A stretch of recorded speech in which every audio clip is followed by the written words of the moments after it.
जय श्री कृष्णा। राधे राधे। आज हम सुनेंगे कार्तिक मास की 23वें अध्याय की कथा। बहुत पुराने समय की बात है। एक छोटी सी लड़की थी जो कार्तिक स्नान किया करती थी। कार्तिक मास पूरा हुआ तो सभी कहने लगे कि गंगा जी जाएं या यमुना जी जाएं या फिर हरिद्वार होकर आएं। एक स्त्री कहने लगी कि मैं तो राई दामोदर भगवान को जिमाऊंगी। उसकी बात सुनकर सभी पूछने लगे कि वो कैसे होते हैं। तब स्त्री बोली, मोर मुकुट, गले में वैजंती माला और हाथ में पीताम्बर, ऐसे होते हैं राय दामोदर भगवान। वह लड़की यह सुनकर अपने घर आई। उसने भगवान की रसोई बनाई, फिर मंदिर में आई और बोली, आओ मेरे भगवान, आओ जीमो। मंदिर में भगवान नहीं मिले। मंदिर में वह शहर में गई, शहर से जंगल गई, फिर जंगल में भी जब भगवान नहीं मिले तो वह पहाड़ों पर चढ़ गई और पहाड़ पर चढ़कर भगवान को पुकारने लगी। पुकारते पुकारते सुबह से शाम हो गई लेकिन भगवान नहीं आए। लड़की को इस तरह सुबह से शाम तक पहाड़ पर चढ़े देखकर भगवान ने सोचा कि यह लड़की तो पहाड़ से गिरकर मर जाएगी और फिर मेरे सिर इसकी हत्या लगेगी। अब तो मुझे इसे दर्शन देना ही होगा।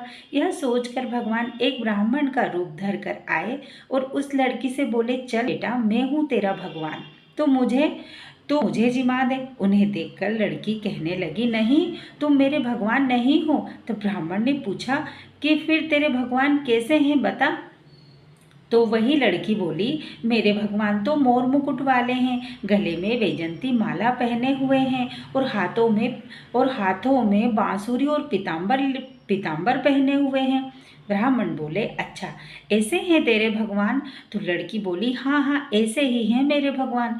तब तो भगवान ने लड़की के सामने अपना चतुर्भुज रूप दिखाया। यह देखकर लड़की बड़ी प्रसन्न हो गई और बोली, हाँ हाँ, तुम ही हो मेरे भगवान।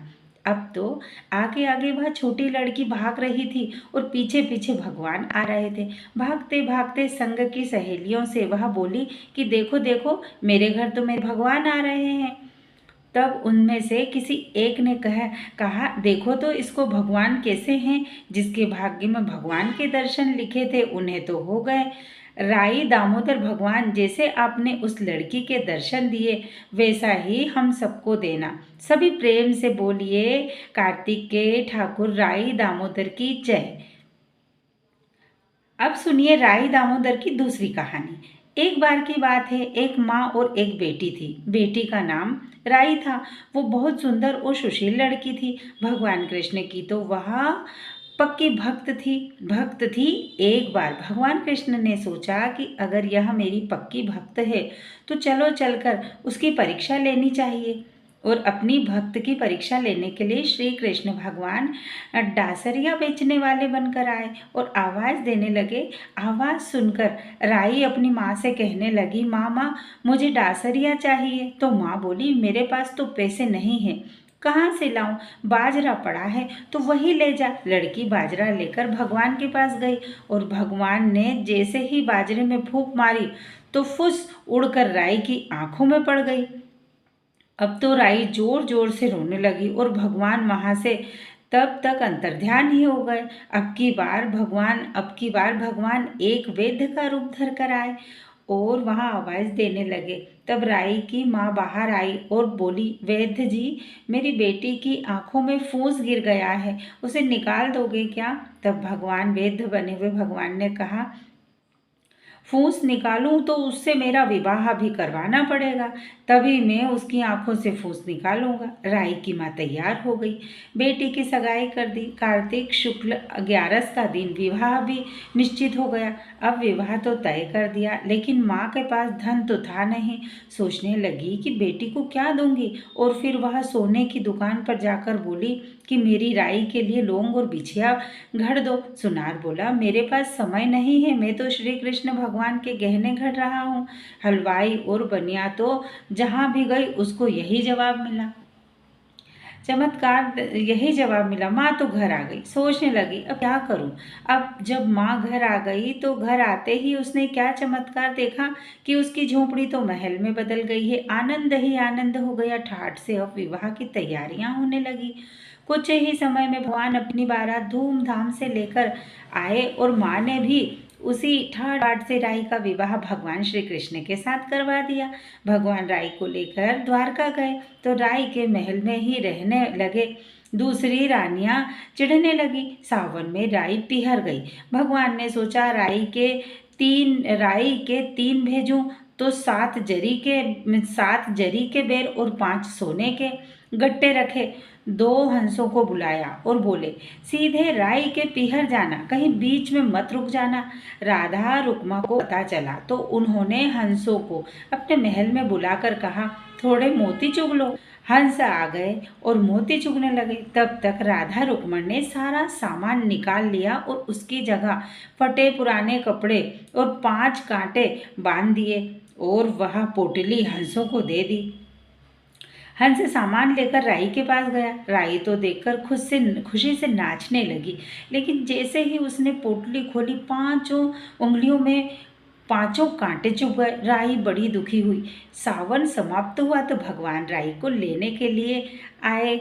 राई कुछ बोली नहीं। भगवान उसके पास आते तो राई दूर दूर हो जाती। भगवान ने सोचा कि कोई बात नहीं, राई फिर भी नहीं बोली। इतने पर भी राई भगवान को अपने महल में जिमाती और भोजन में दही जरूर देती। एक दिन भगवान बिल्ली बनकर सारा दही खा गए। अब राई दही कहाँ से रखे? तब भगवान उसी समय गुजरी बनकर दही बेचने आ गए। राई नीचे जाकर बोली, थोड़ा दही दे दो गुजरी। गुजरी रूपी भगवान बोले, राई तुम इतनी उदास क्यों हो? हमने सुना है आप भगवान से नाराज हैं। राई बोली, तुझे क्या मतलब है? तू जा और अपना काम कर। तू गुजरी रूपी भगवान बोले, हम तो सहेलियां हैं, जैसे जैसे मानो वैसे हूँ। मैं तो तुम्हारी सहेली हूँ।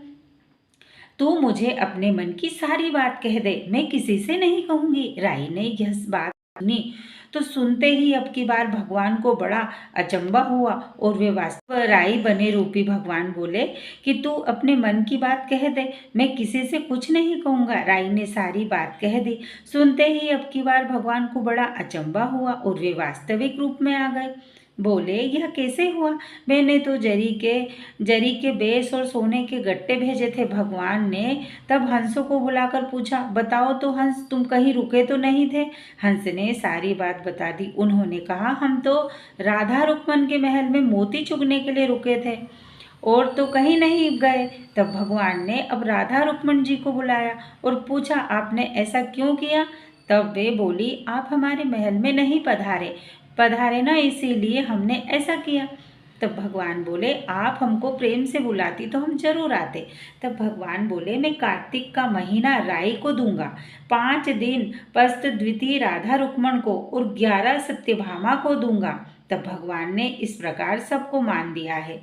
हे भगवान, राधा रुक्मण राई को जैसा मान दिया वैसा सबको देना।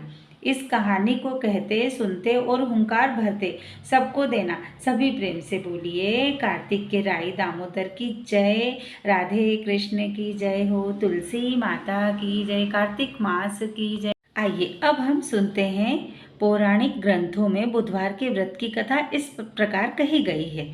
बहुत समय पहले की बात है कि एक साहूकार का नया नया विवाह हुआ था। उसकी पत्नी अपने मायके गई हुई थी। नया नया विवाह था, नई नई उमंग थी। साहूकार का परिवार भी कुछ खास बड़ा नहीं था। जो वे रिश्तेदार थे उनके घर बहुत दूर थे। अब साहूकार को अकेलापन खाए जा रहा था। उससे रहा नहीं गया और वह जा पहुंचा अपनी ससुराल में उसकी खूब आवभगत हुई।